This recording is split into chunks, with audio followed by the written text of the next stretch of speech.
Hello my friends, lovely sunny day in Belgrade, according to my classification the second day of summer in Serbia 2020.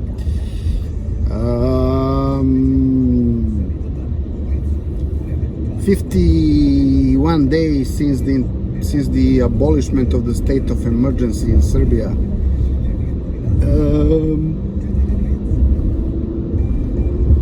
Tomorrow will be the last day of this serial of my videos called the day after, or Dan Posle in Serbian.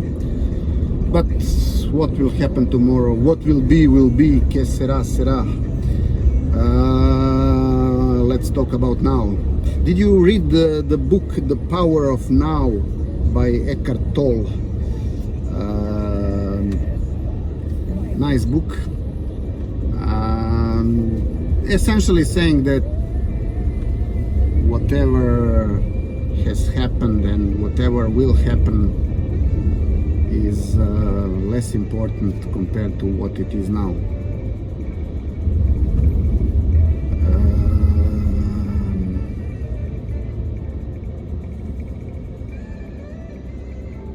So we are currently at Vidikovac. If you remember, I have recorded one video from this location sometimes at the beginning of the state of emergency. It was a much less sunny day. Actually, it was a rainy day.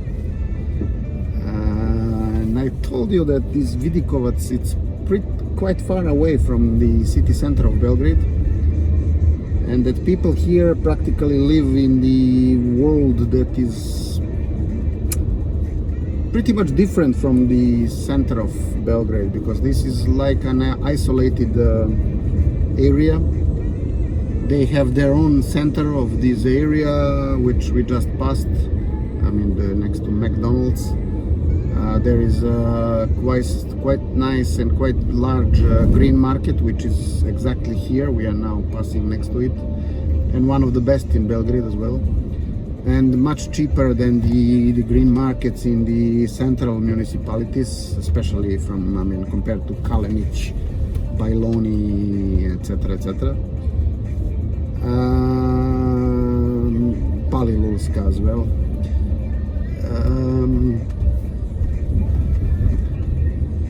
And yeah, so you come to this neighborhood, if you are from the city center, you come to this neighborhood only when if you have a real need, if there is something that is, I mean, some specific shop or something that is going on here, and there is no such thing in the rest of the city. However, Košutnjak is quite close here, so if you come to Košutnjak, you can also visit this area. Košutnjak is a really nice area for spending weekends.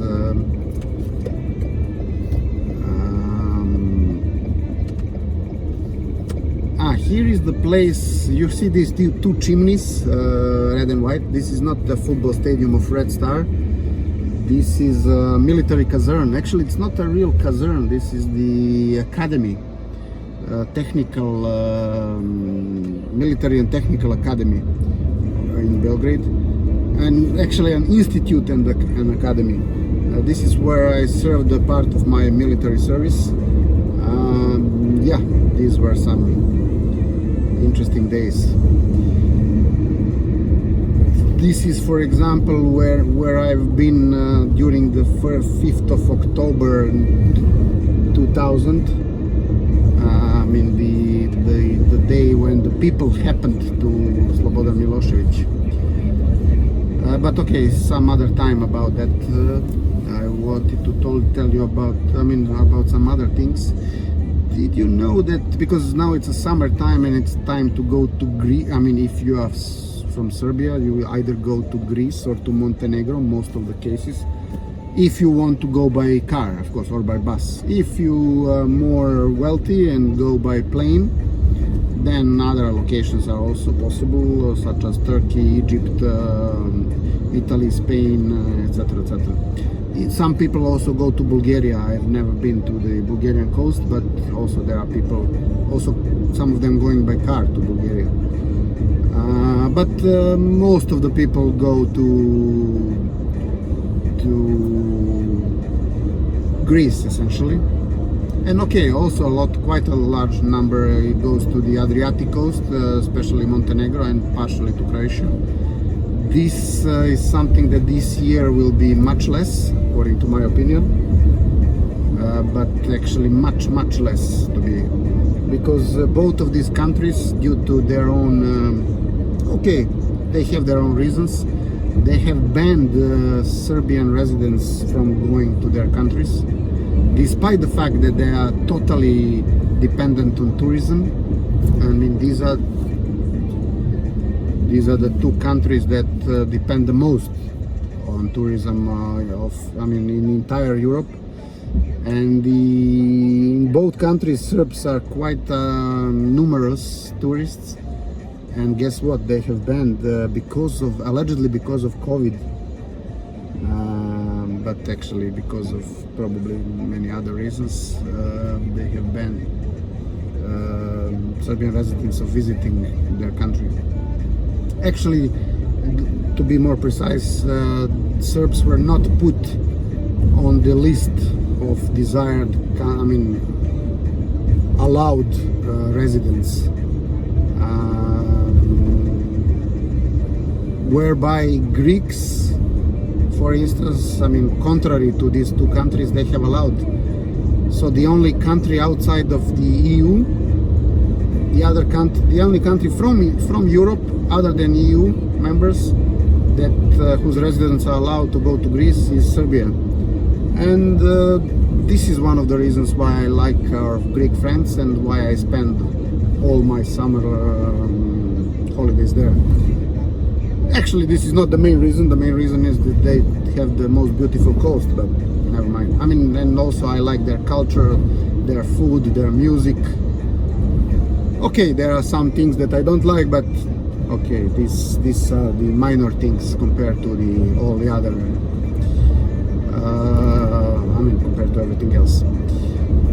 Such as, for instance, they tend to be too noisy sometimes, not very clean, etc., etc. But as I said, we are also not coming from the very clean and much less noisy country, so I'm fine. Probably to some Western Europeans this would be more difficult to accept, but for us it's not such a big problem. The whole this story I actually wanted to share with you because of the following. Did you know that Rhodes, being one of the most popular islands, touristic locations, in Greece, part of the Dodecanese, island group, is practically being within Greece only from 1946. Actually, even after, but in 1946, the big powers agreed that Dodecanese islands will be given to Greece practically, because prior to that all these islands were practically within Italian authority, and then during the Second World War they were, after the surrender of Italy,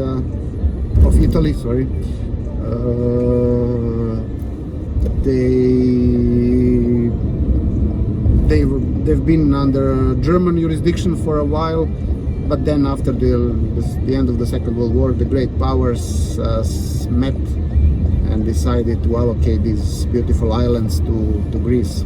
I've been to some of them, to Rhodes definitely, but I also been to Simi. Simi is a very small island and very beautiful, close to Rhodes, and you can go by ferry. Actually, if you visit Rhodes, I recommend this trip to Simi. There is a nice monastery on one part of the island and very nice Hora meaning the capital of the island, on the other side. Very atypical, I would say, island. So one of the recommendations, if you go to Rhodes, definitely. And Rhodes is also must visit, I have to say. You will probably be a bit bothered by the wind that is blowing as verrückt, as the Germans would say. But there is one side of the island is more okay, the other is impossible to live. but the beaches are that other one. I mean the quiet part of the island, and plus the old town Rhodes. This is definitely a must visit. Okay, that much for now. I exceeded my limit again, but talk to you soon again.